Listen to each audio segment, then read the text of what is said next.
अस्सलामुअलैकुम दोस्तों, कैसे हो आप सब। उम्मीद है आप सब मेरी तरह एकदम मस्त होंगे।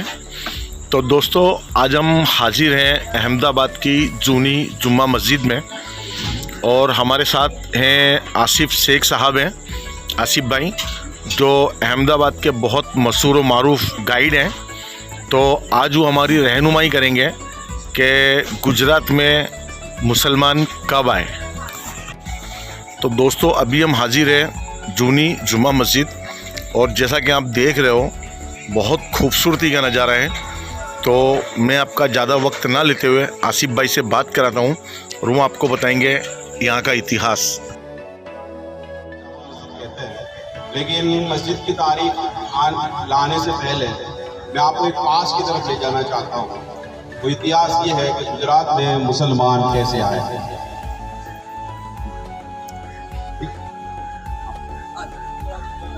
थोड़ा सा यूट्यूबर वालों से गुजारिश है, ये वो शाही मस्जिद है अहमदाबाद की जमीन पर खुदा का पहला घर जो अहमद शाह बादशाह ने बसाया। लेकिन इसकी बात शुरू करने से पहले एक थोड़े पास हिस्ट्री में जाते हैं। हिस्ट्री ये है कि गुजरात में मुसलमान कैसे आए। ईसन 15 में सबसे पहले, यानी कि उस वक्त हजरत उमर फारूक रज़ियल्लाहु का दौर था।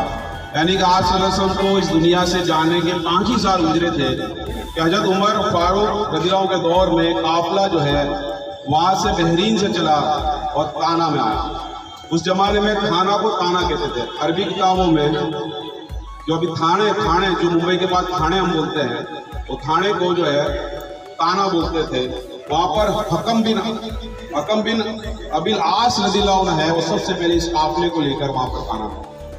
उसके बाद दूसरा काफिला जो है उन्हीं के दौर में जो है आया, वो भरूच आया। भरूच को अरबी किताबों में बुरूज लिखा है। बुरूज मतलब टावर या कुछ स्टार है, ऊंची जगह। भरूच का जो किला है वो ऊंची जगह है, उसको बुरूज कहते थे। बाद में उसका नाम भरूच हो गया। वहां पर दूसरी बार काफिला। उसके बाद हज़रत उमर फारूक रज़ियल्लाहु अन्हु का ख्याल पलट गया और कोई लश्करी मतलब जो है मतलब जो काफिला जो है गुजरात में नहीं आया। लेकिन उसके बाद अरबी व्यापारियों के काफिले जो है मुस्तकिल गुजरात की समंदर किनारों पर आते और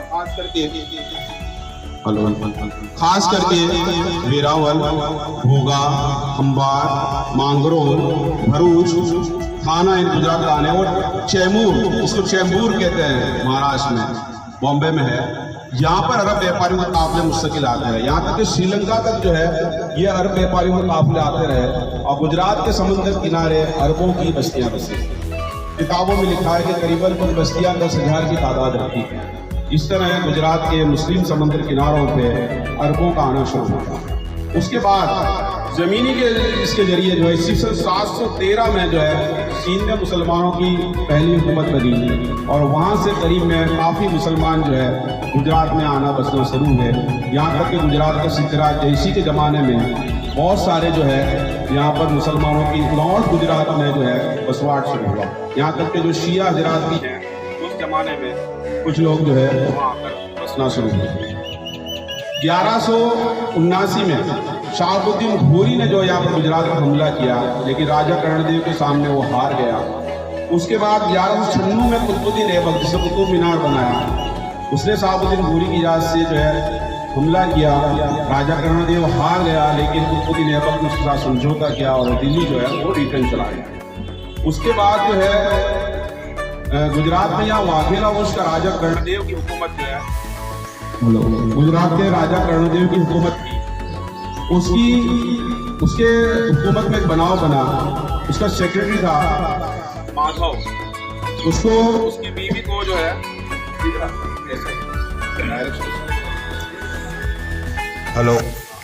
उसकी बीवी को जो है राजा कर्णदेव ने कैद कर लिया। इसलिए माधव नाराज होकर दिल्ली में गया और अलाउद्दीन खिलजी को कंप्लेन की कि आप जो है मुझे इंसाफ दिलाइए, गुजरात पर अटैक कीजिए। और अलाउद्दीन खिलजी जो है अपने सेनापति को जो है वहाँ पर से भेजता है, अपने भाई उलुग खान को। फौज लेकर आता है और मोड़ासा पे सबसे बड़ा अटैक होता है। मोड़ासा का गढ़ जीत लिया जाता है। वहाँ से पाटन पर हमला होता है, पाटन को जीत जाता है, फतेह किया जाता है। उसके बाद जो है जो अलाउद्दीन खिलजी अपने साला जिसको मलिक संजर बोलते हैं इस तरह से गुजरात में मुस्लिम सल्तनत की पहली हुकूमत पाटन में बनी। वहीं पर गुजरात की पहली मस्जिद शाही मस्जिद यहाँ पर बनी। गुजरात की ऐसी पहली मस्जिद के बारे में कहा जाता है कि भरूच में जो ऊपर कोट में एक मस्जिद है वो शायद भरूच की पहली मस्जिद हो सकती है। उसके बारे में कोई ठोस सबूत नहीं है, लेकिन ऐसा माना जाता है। इस तरह से 1298 से लेकर 1398 तक 100 साल तक दिल्ली में सल्तनत जो मुस्लिम हुकूमत थी उसकी तरफ से कोई ना कोई सूबेदार गुजरात में अपॉइंट होता था। एक लंबी तारीख है, मैं उसमें नहीं जाना चाहता, लेकिन 1398 में एक वाकया बनता है। तैमूर लंग ने दिल्ली पर अटैक कर दिया और सल्तनत लड़खाने लगी।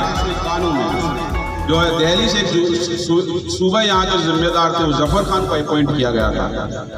जफर खान वो है जो अहमद शाह बादशाह के दादा, उनको या 1398 में सुबह अपॉइंट किया था। जब तैमूर लंग ने 1398 में अटैक किया दिल्ली में, तो इंडिया की बहुत सारी जो साउथ की हुकूमतें हैं, गुजरात की हुकूमतें, सब आज़ाद हुई।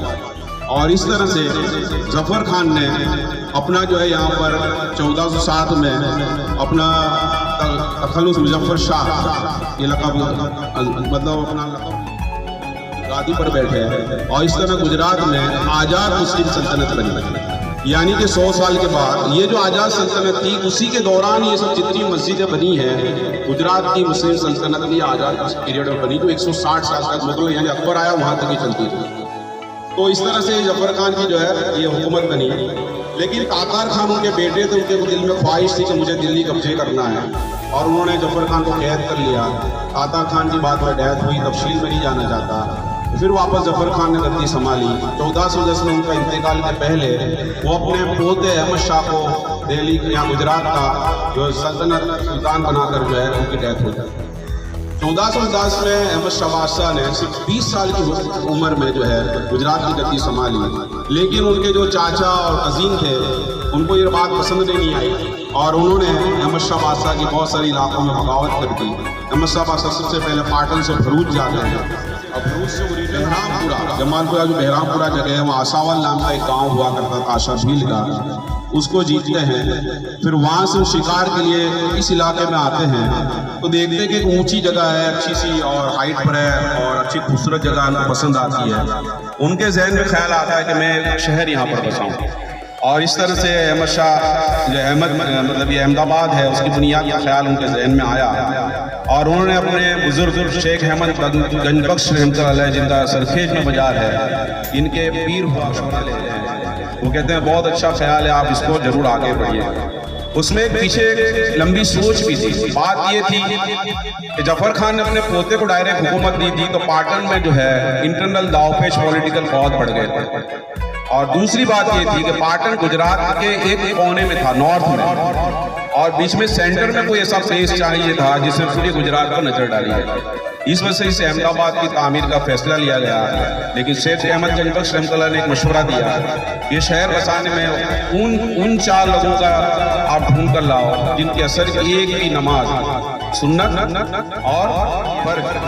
असर की नमाज मुसलमान शाम को पढ़ते हैं 5 बजे करीब, 5 से 5:30, और ये नमाज इसलिए थोड़ी सी टफ है, छोड़ कर आना मस्जिद में उसके लिए बहुत मुश्किल था। तो इसलिए उन्होंने कहा असर की नमाज एक भी नहीं है।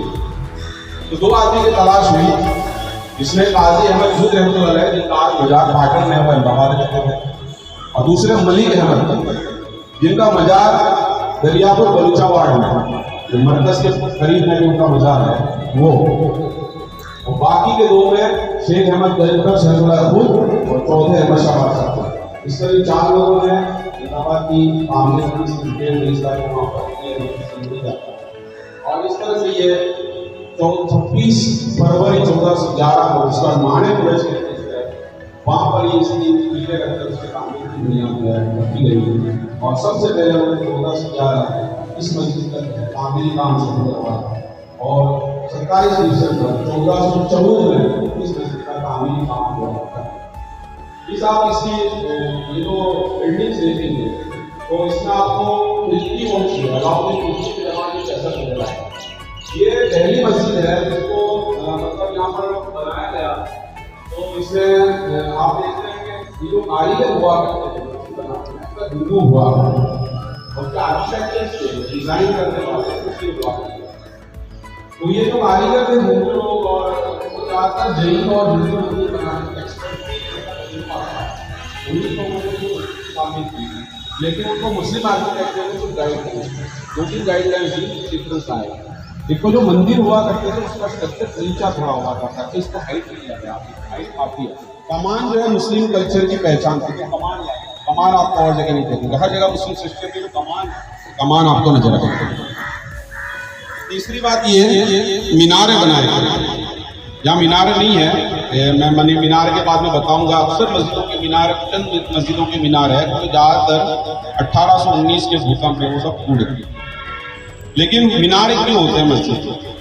मीनारे एक तो मस्जिद की आइडेंटिटी बताते हैं, दूर से उस जमाने में आदमी पहचान लेता है मस्जिद वहाँ, और दूसरा ये कि मुसलमान जब अजान देते हैं उसकी आवाज़ दूर तक पहुँचती है, इसलिए मीनारे जो है वो मस्जिद की पहचान है आगे। और एक बहुत इंपॉर्टेंट बात जो है स्ट्रक्चर में डिफरेंस की वो है कि मस्जिद में आपको कोई फोटो का जिंदा आदमी की प्रतिकृति नहीं दिखेगी, डिजाइन नहीं दिखेगी, मंदिरों में अक्सर हुआ था। तो ये 3 गाइडलाइन ये जो मतलब बनाया है, इस तरह से ये पुरानी जामा मस्जिद का जो काम हुआ, आप इसमें इस साइड पर जाएंगे मुलब खाना है, यानी औरतों की नमाज के लिए स्पेशल इंतजाम किया गया। आपको बहुत शाही मस्जिदों में मुलब खाना आएगा, यानी इस्लाम में औरतों को खास करके जुमा की नमाज वगैरह में आने की छूट थी पैगंबर साहब के ज़माने में, इसलिए पहली मस्जिद से औरतों की नमाज के लिए यहाँ इंतजाम किया गया। आपको बड़ी जामा मस्जिद नजर आएगी, इसका एंट्रेंस बाहर से मुलब खाना कहते हैं। और फिर और मस्जिद की डिटेल बात जो है, अगर हमारा गैर मुस्लिम भाई जानना चाहें तो बड़ी जुम्मा मस्जिद में उसमें डिटेल में और मैं उसके आपके सामने। तो ये कुछ बुनियादी बातें थी, खाली में एक आखिरी बात जो है करके बात खत्म करूँगा। इस मस्जिद की तामीर में अरबी में उसका तर्जुमा मैं आपके सामने रखता हूँ, इससे बादशाह की जो नीयत का आपको अंदाजा वो है।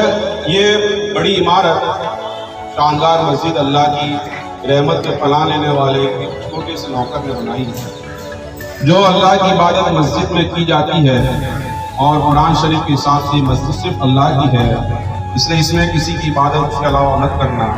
और ये अल्लाह की मदद में यकीन रखने वाले छोटे से नौकर मुजफ्फर शाह गांधी है, और इसकी पूरी करने की तारीख 4 सवाल 1817। मराठाओं के दौर में इस मस्जिद को घास और लकड़ी की वखार जो गोडाउन होती है उसमें तब्दील हो गया, बाद में वापस उसकी दोबारा शामों से आज छोटा सा इतिहास है गुजरात की मुस्लिम सल्तनत का और इस मस्जिद का। एक खूबसूरत मस्जिद लोगों ने बाहर से जरूर देखी होगी, आप चाहें तो अंदर से